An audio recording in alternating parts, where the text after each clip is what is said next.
Welcome to the Afghanistan Project Podcast. I'm your host, Beth Bailey, and my guests today are members of musical group Over Never Out, composed of Rob Dufresne, Jason Howk, and Tony Barnes. The band recently released It's Not Over for Them, a song about the lasting impact of the U.S. withdrawal on the allies and everyday Afghans we abandoned, who now languish under the terrorist Taliban regime. The band's first song, Hold On, Reach Out, is about the importance of veterans supporting one another when they face mental health battles. And I definitely want to ask you guys about that one too. It's really moving. Both of these songs are beautiful to listen to and very moving, and I'm so grateful to have you here to talk about them. But before we get started, I want to give you a bio on each of these fantastic men who's here. Tony Barnes is a real estate broker with Keller Williams Pinehurst, a volunteer with Patriot Foundation, and a professional musician. He's a mental health advocate and the host of the More or Less with Tony Barnes podcast at Pilot Radio. Jason Howk is a familiar face. You guys have probably seen him before on the podcast. He's a U.S. Army veteran and president of Global Friends of Afghanistan, a diverse organization of Afghan and international leaders searching for paths to a democratic and peaceful future for Afghanistan in the aftermath of the Taliban's rule, which is inevitable. Jason's also a writer and musical collaborator and adjunct professor of Islamic Studies at the U.S. Air Force Special Operations School. Rob Dufresne is a professional musician, and he has 26 years in with the U.S. Special Forces, and I should say he is a veteran, a 26-year veteran of the U.S. Special Forces. Like I said, it's so great to have you guys all here. Thanks for joining me today. I'd love to start by getting a bit of background about what brought the musical group together and when and why you started recording and writing Hold On, Reach Out. I'll jump in there because Tony and I met working for a nonprofit that helps military families, probably back in 2018 or 2017. And I was excited that he told me he was a musician. I was like, that's awesome, man. He's like, yeah. And what do you do? And I was like, I'm a writer. I do a little bit of teaching. He said, one day we should write a song together. Well, fast forward like 3 or 4 years, we finally found a moment to write a song. And I had been writing one since the collapse in Afghanistan. I had been watching the suicide rates driving up in the veteran community, especially veterans of Afghanistan. And so I had been writing a song for about a year. I had all these notes in my iPhone, and Tony was finishing a real estate deal for me because that's what he does, to bring home the bacon. And so we're sitting in my living room. He's like, hey, man, I got a guitar out in the car. You want to write a song? I was like, just do it. And so in like 2 hours in my living room, after we finished the real estate deal, we just wrote this song.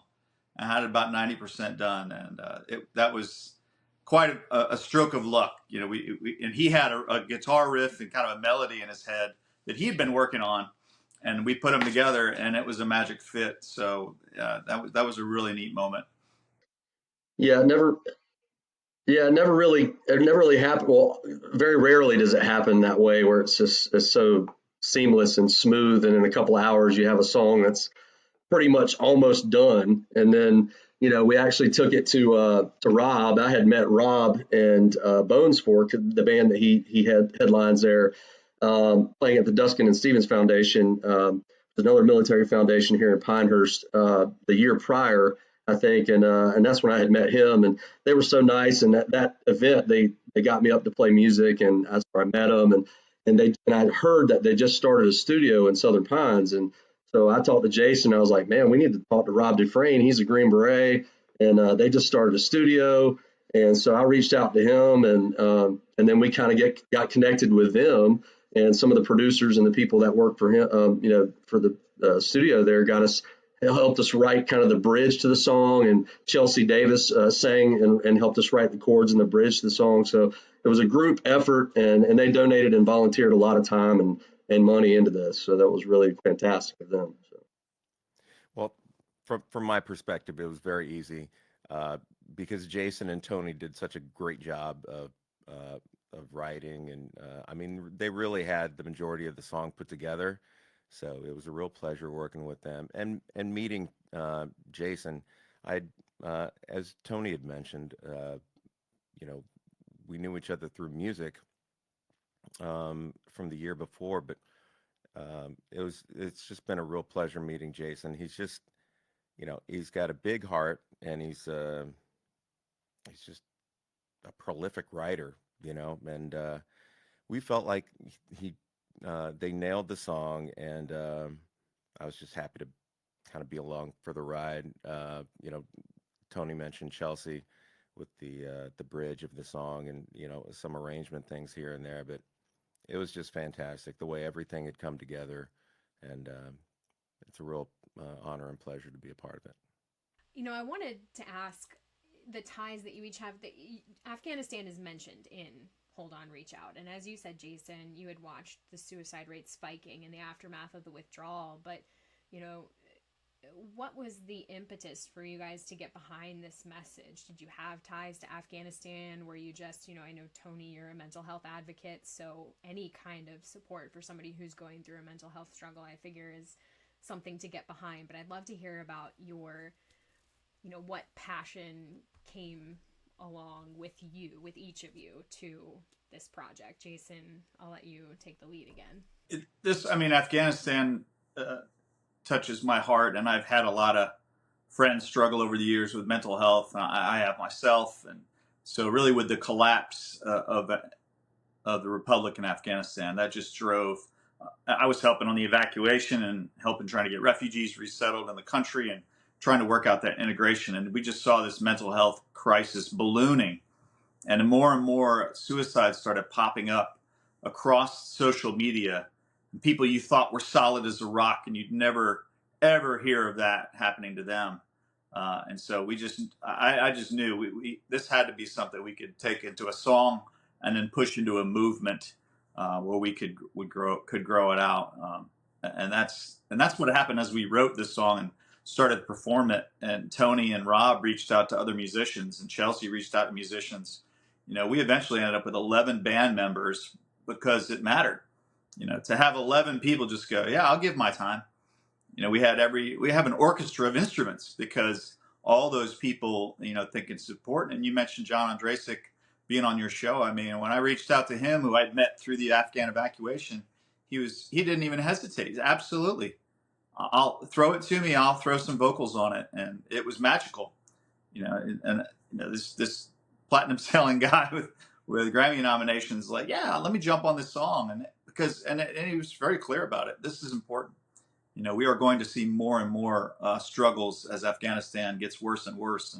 And we have got to try to get ahead of this. So it was kind of a magical moment to make some impact there. And I think Afghanistan kind of tied it all together at that exact moment. It was such a hard thing to watch from social media. I watch a lot of young veterans on social media. These leaders who are just younger, and they're trying to keep everybody up, keep everybody's feelings in a positive direction. And they always say, hey, I'd rather take a call from you at 3 a.m. than hear that you took your life. That's the constant refrain that they'll say, because every time you can just see the shockwaves reverberate, even in social media, from these losses that would happen. And so I think the great thing about this song is it's the same message, and you all know the message, right? Call someone who understands, because I might not understand, because I'm a civilian, exactly what somebody might be struggling with from being in a war zone or watching their friends pass away or whatever the struggle is. I still would rather take a call than hear bad news, but your battle buddies definitely are there, and they get it, and they want to hear from you. And I just love, the song is so beautiful, and it stays with you, and that's what music can do. The song stays. The song touches your heart, and hopefully it has helped a lot of people in those moments of, struggling and feeling alone and feeling devastated. I love that. I'm now taking the time. Tony, I want to hear from you about what made you, the passion that pulled you into the project. So I'm like you, Beth. I'm a civilian. My parents spent 4 years in the Air Force before I was born, and that's where they met. And military, that was important to my family. But we weren't, career military family. So, in some ways, fortunately, I wasn't exposed to a lot of the trials and tribulations that military families, that are especially deployed military families, go through. And But I grew up in Pinehurst, Aberdeen, Southern Pines, and I really grew up in West End, but nobody knows where that's at. It's a very small place just in Moore County here. But I'm proud of that. But we're so close to Fort Bragg, which is now Fort Liberty. And growing up here, I didn't realize the extent of that, and the meaning of that, and how important that base is, and that to the country and to the world. And as I grew up and got older, especially as I was playing, it took me a while to grow up. Let's be serious. I was a musician, a professional musician for a while. I was a broke musician for most of my career, but I was a professional musician for about 12 years. And, I spent some time in Nashville. And so when I left and I came back, I spent time in Nashville and Texas. And then I came back as a, late 20s, guy. And I realized, started playing at the bars in town, like O'Donnell's Pub and Beltree and the Jefferson. And I got to know a lot of military folks. And, some of them to this day are some of my better friends. I mean, look at Jason has been a big mentor to me. Rob, I consider a huge friend of mine. And I really empathize with what they and their spouses and their families have to go through. And, I know Afghanistan is a huge part of Jason's life and Rob, and that they spent time there and real time in their lives and got to know the people. And so for me, it's a passion about just trying mental health in general. Some people very close to me struggle here, occasionally with depression and anxiety and things like that aren't military. But I see the troubles and the trials of people that have to go be deployed 5 times, 10 times, and their families, and how that affects them. And I really feel that as a civilian too. And I want to be able to try to help bridge the gap, from between the civilian and the military person and their families. Because if you're not from a place that's close to a base, most of America probably doesn't really have any idea of what really goes on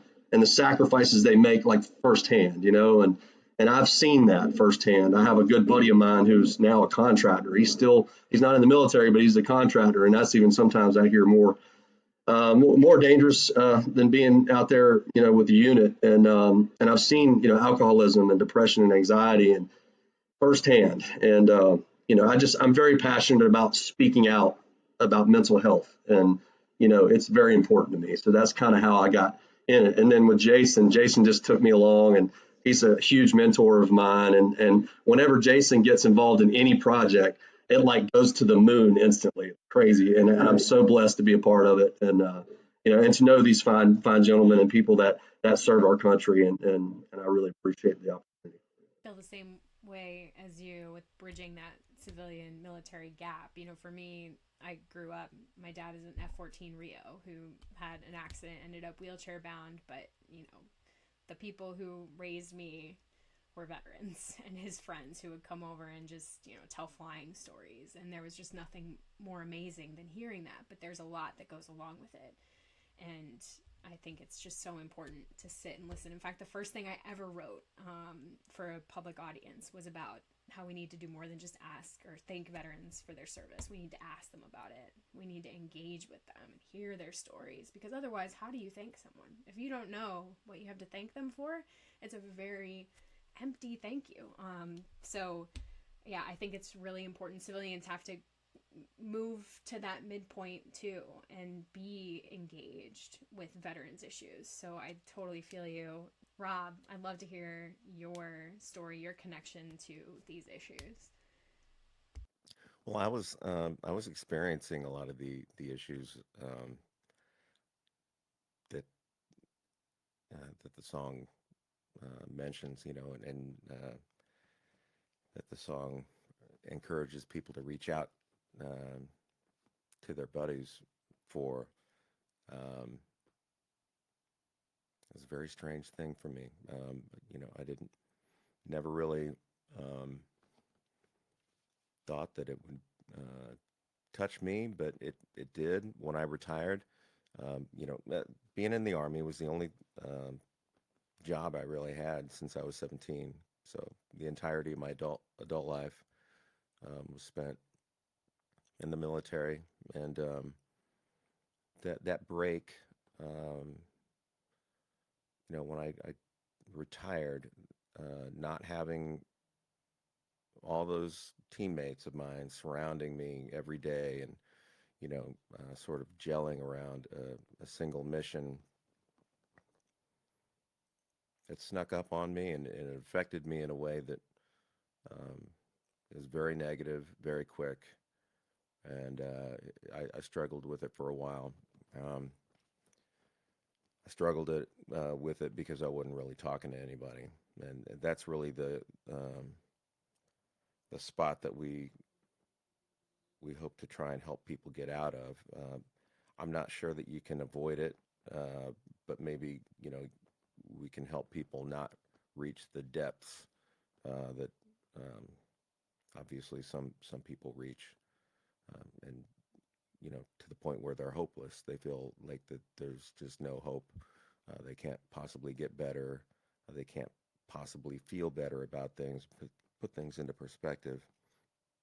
So I struggled with that for a number of years, actually. A good friend of mine, Leo, says, it's important because we all suffered in silence for so long. It's important that once you do heal, you heal loudly. And I think that the song really, for me, it was a function of me healing loudly. So it's not just an honor. I'm grateful that I met these two fine gentlemen and had the opportunity to work on the song. That is incredible, and I'm glad that you were able to work out of that dark place. But you bring up, I'm assuming this happened as a result of transition. That really difficult period where you do, like you said, lose those constant inputs from the people who are surrounding you, and suddenly you're a civilian. And what do I do now? Did you feel like that process was, what was that process actually like for you in terms of, leaving and finding what would come next? Did the Army prepare you well for that at all, do you think? Well, I think that the Army was, I think the Army was trying, um, with various programs that they had, different permutations of the same sort of transition program over the years. And I had been in for so long, I guess I kind of thought that, well, this is going to be easy. Certainly easier than a lot of the other things that I did throughout my career. But no, it's not, because you only retire once. So you may see a lot of people retire and talk to a lot of people who have retired, but I was so mission focused while I was on active duty. I guess I just kind of took my eye off the ball. I was never great at, I guess, addressing um, my own needs. I think a lot of people are like that. They are so mission focused. You can very easily become kind of scope locked on just doing the job, being a member of the team, carrying your weight. And yeah, I did a terrible job at transitioning. I did not even, you know, do the full program that the Army had set up for us. Um, and a lot of that was because I think I did not expect to, I guess, be around for that long. I mean, I look back on it now, it's just, it surprises me. One thing about it also is that the other thing is I almost felt embarrassed that I was even having these struggles, out of all the things, it caught me off guard. And so, yeah, I am healing loudly now as often as I can. This is just one part of that, but um, working on Hold On, Reach Out has kind of led me to other things that I think are very helpful for not just me, that cathartic for me, but also helpful to the community. It is my goal to just do music in support of veteran events and, first responders, gratitude for service, and helping those people, because I think that's kind of a special thing. And when it comes to things like moral injury, and can sometimes be such a huge part of this, that giving back and the rectifying whatever you feel might be not fully rectified, like you write in the Afghanistan song, It's Not Over for Them, about atoning, and that's a huge part of recovery from those big things. So, and Rob, I'd love to have you on for another episode. I've got a couple amazing veterans who are either directly post-transition or about to go through transition, because it seems like it should be easy, right? Like, oh gosh, I don't have to deploy anymore, and I don't have to. No, it is an immensely difficult time, and I just think it's so powerful to have anybody who's been through that and who can stand up and say, no, it was really hard. That's the first step, right? Change the mindset of this is not easy, and it's okay to struggle, and then to heal loudly. This is all a process, and I would love to do that. But right now, why don't we tell? Yeah, I'm putting it on a list. For now, I'd love to talk about what happened to create It's Not Over for Them. Well, this was me trying to fly out of the nest. These two guys worked their butts off to train me in the ways of musicianing. And I think I wore Rob out and wore Tony out.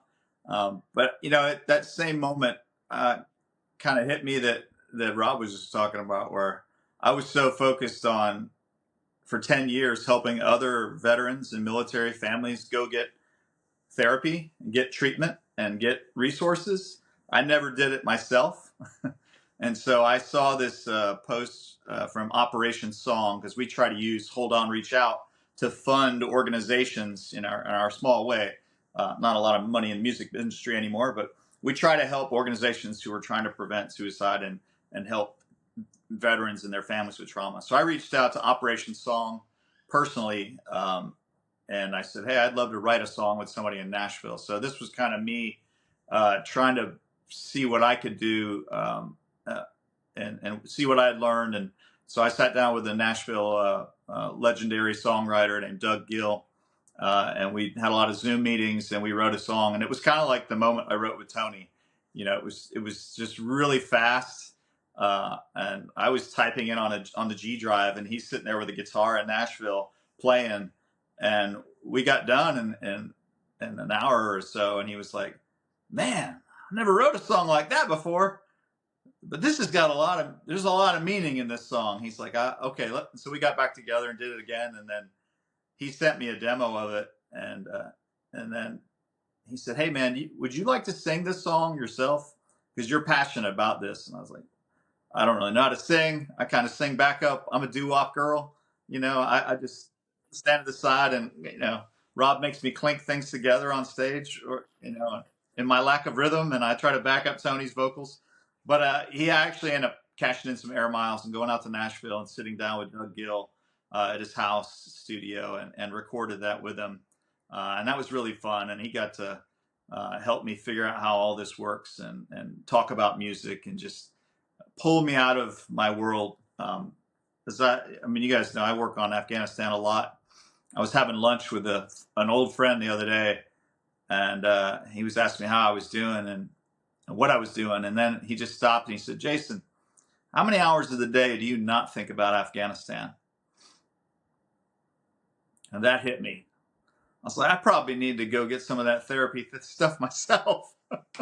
So that's why I did that project with Operation Song out of Nashville and put it out as a single, because I think it's an important message, and it meets, these are all things that Rob and I had talked about over the years about Afghanistan, and so many other veterans and Afghans that I've talked to. Those were just ideas and words that came out of it. So I thank the other guys here on the podcast for helping me have the courage to go out and try to make a song and push it out there that also has a meaning behind it. And that was really fun. And I've got a lot of good feedback from Afghans so far, especially veterans of the ANDSF. And, I try to remind people 70,000 of them and their buddies, gave their lives trying to fight terrorists for us. And that's earth shattering, a number in today's world of combat. It is a huge number, much bigger than the number that we think about, when we, and it's so important to remember all the people we lost, the thousands who died there. But yeah, the number of Afghans is vastly higher, and they are now, as you say in the song, the Taliban is hunting them down like prey. Nowhere is safe for them. It's write that really well, the kind of self-examination, and then the fact that here are all the people who are impacted. And I'd love to, what were the most important things to include in the lyrics? What didn't you get to include that you wished you had?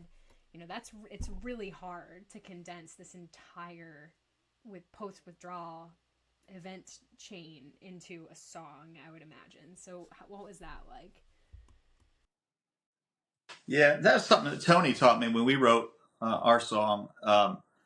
I had a phone book of information, what I want to put in there. And he was like, we could probably get 3 verses and a couple choruses.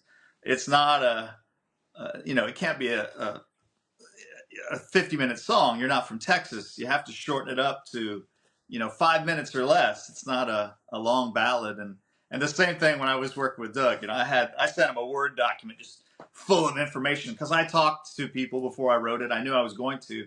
And I spoke to, I reached out to a lot of Afghan women. I was like, what would you like to see mentioned in a song? And they were sending me back articles, like, you should talk about the intersectionality of how, different minority groups struggle with it. And I was like, I don't know if I can get those words into verses because nothing rhymes with intersectionality.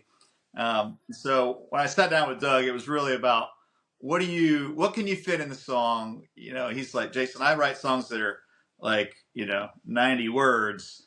What do you got here? I was like, we're up to 250. He goes, that's more than a song. Like that, we're capping out there. So it was really important. I wanted to get the casualty numbers for the NDSF.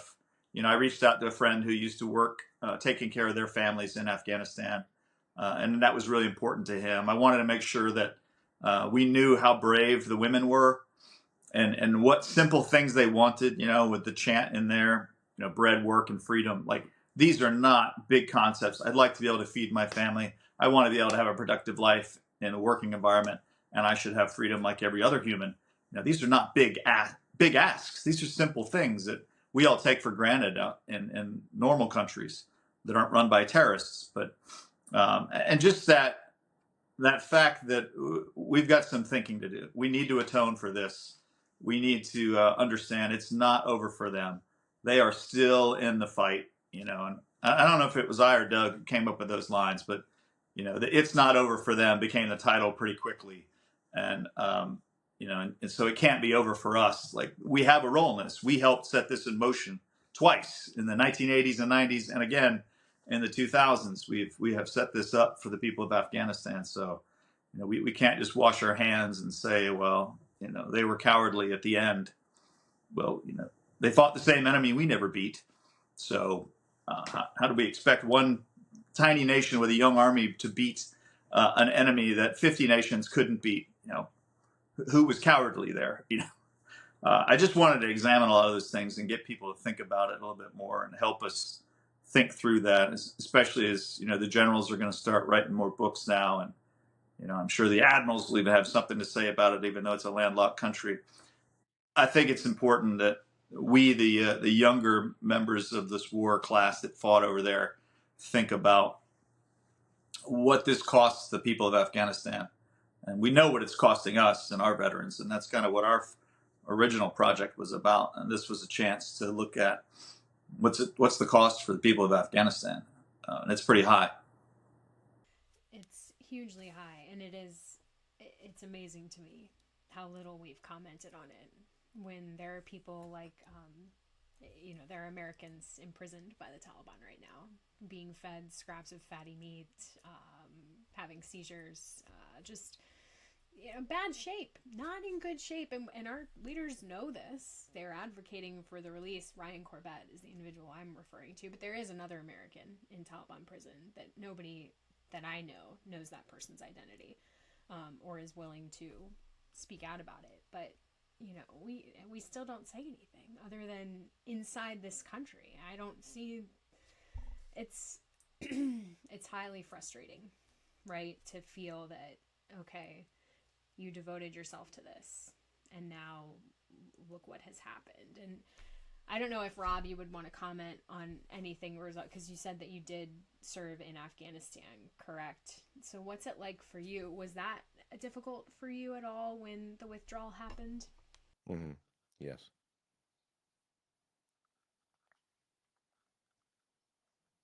It was very difficult for me.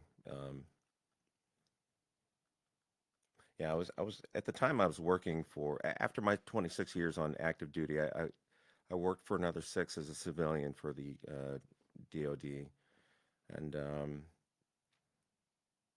yeah, writing was on the wall. So just before the withdrawal, I just had to make a hard break and start doing something else with my life. I don't know if it was, I felt like I was just too close. Really, I wasn't sure what was going on, like what I thought about it. I just knew that I was so close to it, working as a civilian still for the DoD, and yet I could do nothing about it. That did a number on me. So wasn't sure exactly what to do. I stopped working for the Defense Department, and really just kind of embraced music. I'm still working through that, and so I love the song that Jason wrote. We do need to keep that in the forefront of our minds. We do need to sort of, continue to think about what we can do about this. And for those who can't do anything about it, at least think about it, consider it, make that part of your awareness that this is happening. It's not something that, it's not a piece of history. This is happening right now. We did have a hand in this, and we should do something about it, be supportive of things that can be done about it. So yeah, still working through that, like so many other things. But that's the human experience. I feel you. When I left Intel in 2013, I knew too, writing was on the wall then. We were negotiating with the Taliban in their Qatar office, and I left, and I remember, and I've talked about it on the podcast before, I remember looking at the internet, and the Taliban had just raised their flag at their office in Qatar. They weren't allowed to do that. And I had this visceral, angry, horrible reaction.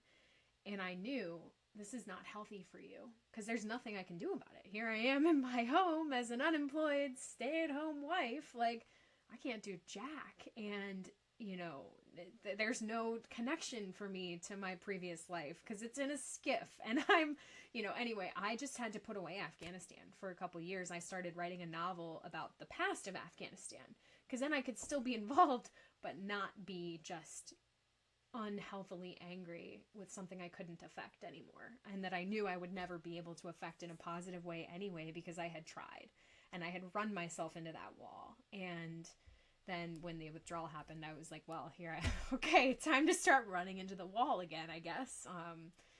Let's run into the wall some more. And it was massively traumatic. It's been a very difficult thing, but it is rewarding in its own way. So I'm glad that I got to meet people like Jason, who, GFA is doing amazing things. And without that, where would there be a home for people to talk about a democratic future for Afghanistan? And just so many, John Andrasik, I remember when he dropped into my DMs on Twitter, and I was like, oh, what is happening here? Like this small group of people who are all trying to rectify a wrong, I guess. Tony, I wanted to ask you, because I always wonder about it's clear the power of a song is just different than words. And so I wanted to see if you wanted to weigh in on the power of these two songs versus just going and telling people, hey, reach out to your battle buddy, or hey, Afghanistan was a massive failure. And, what is the difference to you between those two mediums? So I can tell you firsthand, the Hold On Reach Out song that I was involved with is the most meaningful song I've ever co-written in my career. When I was in Nashville for 5 years as a young 20-something, we all thought we were going to be famous, and I guess everybody that moves to Nashville in their early 20s thinks they're going to be famous. Most do not reach that. It was all for glory and all that back then. But, I co-wrote so many songs with my good brothers and friends who have written so many albums. I was only a part of 9 or 10 of those. And then after I left Nashville, I wrote with some other writers and did a couple of solo albums and wrote another, 7 or 8. And they all mean something to me, but they were all written for just purposes of trying to get somewhere, right? Selfishly, for me to try to, at that time in my younger age, was trying to be a famous musician. I wanted to be what everybody wants to be when they move to Nashville, and tour. And as I matured and grew up, I tell them this all the time. I had given up. I still play music. I became a real estate agent 7 years ago. And when I had my first daughter, I knew I needed a change. I couldn't be traveling all the time playing. For me personally, that was my choice. And I knew I needed something more lucrative for sure for me, having my first child. And luckily, I just kind of lucked into real estate. But, I still kept playing music locally and traveled a little bit within North Carolina. But, none of the songs, I'm passionate about all the songs I wrote in the past. All that I had given up, honestly. Sadly, my creative energy had left a little bit when I started. My focus became the family. My priority is still my family. I kind of still played music, but played all the cover songs that I, know. So I'll go play and have fun now because I don't have to do it for a living. So that's nice. I get to play these songs that I love and have a meaning to me that are cover songs that everybody knows. And I'll play an original song here and there. But none of my original songs ever meant anything to me as much as Hold On, Reach Out does. And it's crazy to me. I had an 8 or 10 year hiatus of writing music. I didn't write much, and I didn't record anything since 2013. And meeting Jason and just his leadership and his inspiration, his motivation, to have that self-motivation, and you can tell he's a great leader. And, it's hard for me to get, my priority is my family and my work, and I'm so everywhere all the time. And thank God, Jason let me sell his house and buy some land, because at that time I found the moment. I brought my guitar with me, and I was like, let's do this after 3 years, and I thank God for Jason and for him, kind of pushing me. He still pushes me all the time in a good way. And we sat down and wrote this song, and it means more to me than any song I've ever written in my life. Just being attached to it as a writer and singing on it, it's crazy. It means more than just a song. All of my songs in the past have been to try to make money or be somebody years ago that I thought I wanted to be. Now that I'm an adult and have a family, and the things that really matter to me, being a part of this song and this mission, and having Jason as the leader of this, really just pushing it and getting it everywhere, and being invited to something like this. I have no business rubbing elbows with any 3 of y'all right now. Y'all have all been in great things. I'm just a musician, and I sell houses, and I got a family, and this means the world to me. I've been invited to these types of things because of Jason a lot, and just because I really care about mental health, and I'm trying to really be like Rob. And even though I haven't personally experienced the military, and luckily I have anxiety, but I have not yet experienced a severe depression. Some people very close to me have, and all of this means a lot to me too, even as a civilian. So I'm just honored to be a part of it, and for Jason to keep dragging me into these awesome opportunities to spread the word and be part of the mission. Down downgrade yourself too much. I was just a stay-at-home wife writer when Jason called me out of the blue and was like, hey, you're writing a lot about Afghanistan. You should be a GFA media correspondent.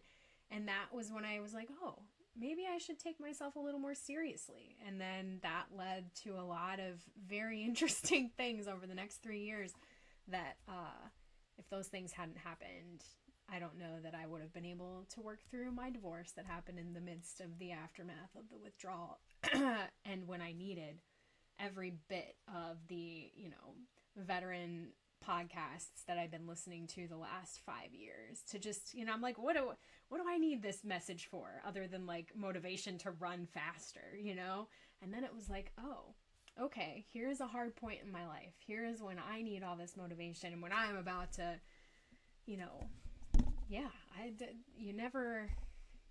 I certainly don't feel that I belong in this spot, but I made it here, and I'm always honored to just hear about, these are unique stories.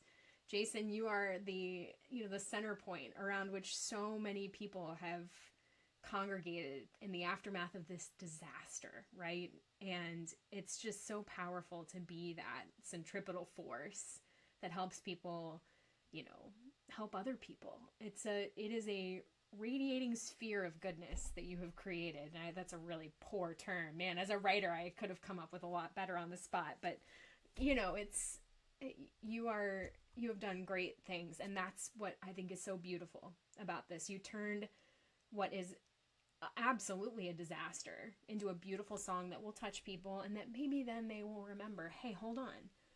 We can do better, because we need to do better. We need to do better for our veterans. We need to do better for history, for the children that are being raised right now by some of the people right here in this podcast, so that they don't have to go and make this mistake again.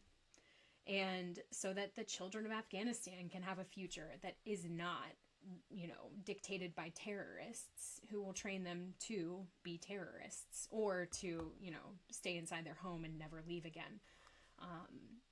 So yeah, you guys are incredible. What you're doing is so meaningful, so important. It can change lives. And I want to give you guys the final word here, whether maybe there are future songs in the works for Over Never Out, or, what your thoughts are on just the state of affairs in Afghanistan or mental health. I'm going to let, who wants to go first? Who's ready for a mind-boggling closing moment?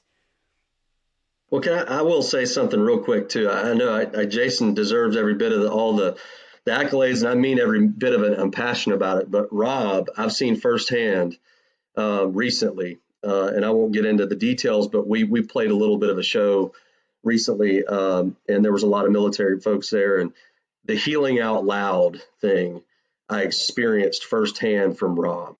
And not that Jason doesn't do it, but like literally, he didn't have to. He was in an arena of peers, and he went straight for it, and with somebody he hadn't seen in over a decade. And I'm like, I was in awe and just appreciative of what he's been through, and for him to be just literally healing out loud as he can. And I'm seriously, it affects me. I'm brought to tears about it, man. So you keep doing that, Rob, and Jason too, man. Jason, I mean, excuse me, I don't cry usually, so I'm sorry, but I never served in the military, but this is so meaningful to me. Mental health, just to see it firsthand from Rob. I mean, if more people are like Rob, more people who are struggling will survive, and they won't do it. You know what I mean? So thank you, Rob, Jason, all of y'all for talking and healing out loudly. I gotta say, that was the most amazing thing that I heard. Heal out loud. I love it. And it is important right now to see and to be brave enough to do it. It is not easy to do in a culture where you're told to be strong and be brave and be, stoic and hide all of those things. And it's just I am so impressed. And I've only seen you like this, for like 45 minutes, but I definitely want to have you back on to talk about this in so much more detail, because it is truly incredible and powerful for not just you, for the people who see you, like Tony said. So Tony, thank you so much for that. Um, um, you know, I mean, so for me, working on the song, um, really kind of was the impetus for me to face a lot of the things that I was ignoring for so many years, so many years. I let myself off the hook for a long time because, I always would point to, well, back in whatever year, I tried to reach out. I told my primary care provider, I need to talk to somebody. I think I could use a counselor. And, that led to nowhere.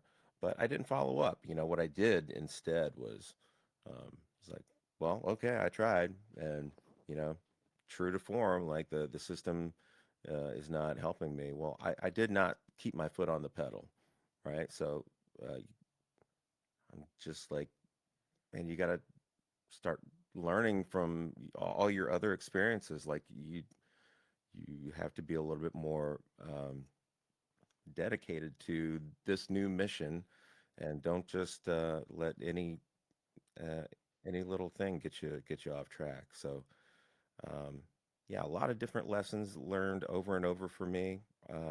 I'm all about wellness and music, and having a purpose now, and that's really like both of those songs. Um, like they were written and they are performed with a purpose, and I need that. I think everybody needs that.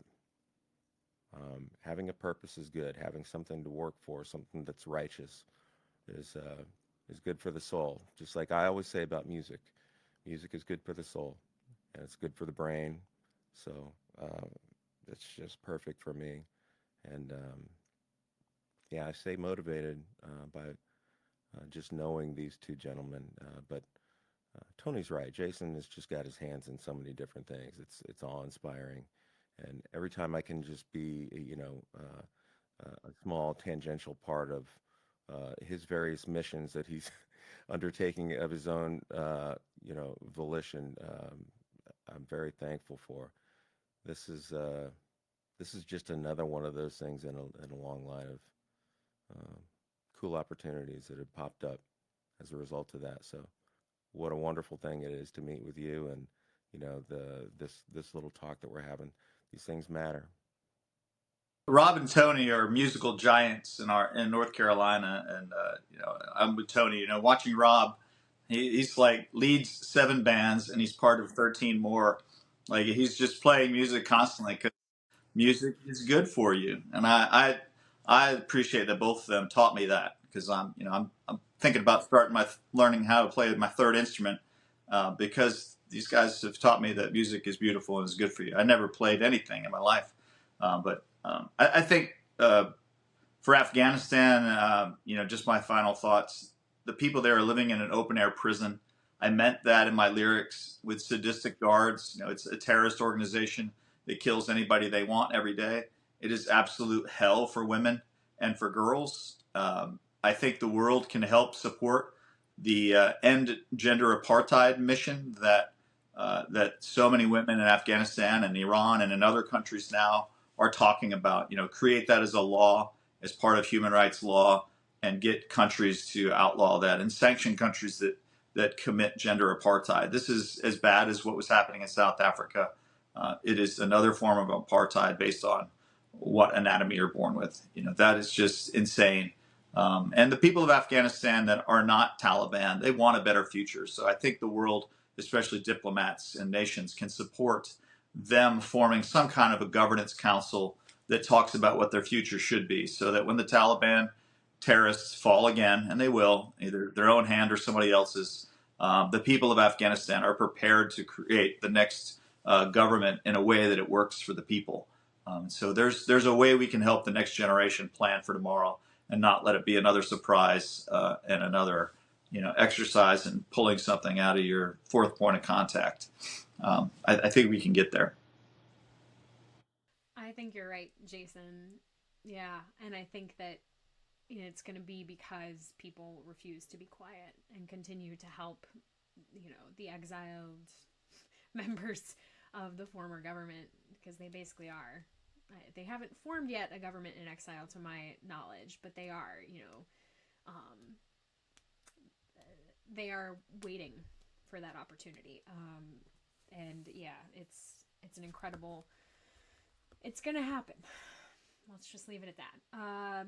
I just want to thank you guys again, Jason, Tony, Rob. This was really moving and powerful, and you made me cry, which has now only happened twice on the podcast. So thank you for that. That's never a bad thing, always a good thing. And I want to thank all of our listeners for taking the time, for supporting the people of Afghanistan, for supporting veterans, for just listening to us talk about mental health, because anyone can go through mental health struggles, and it's always important to have tools in hand to help yourself or find the people who can help you when you are struggling. If you've enjoyed the episode, please make sure you're following our YouTube page and that you've enabled notifications so that you can hear about all our future episodes. Tasha Kaur, and hope to see you all again soon.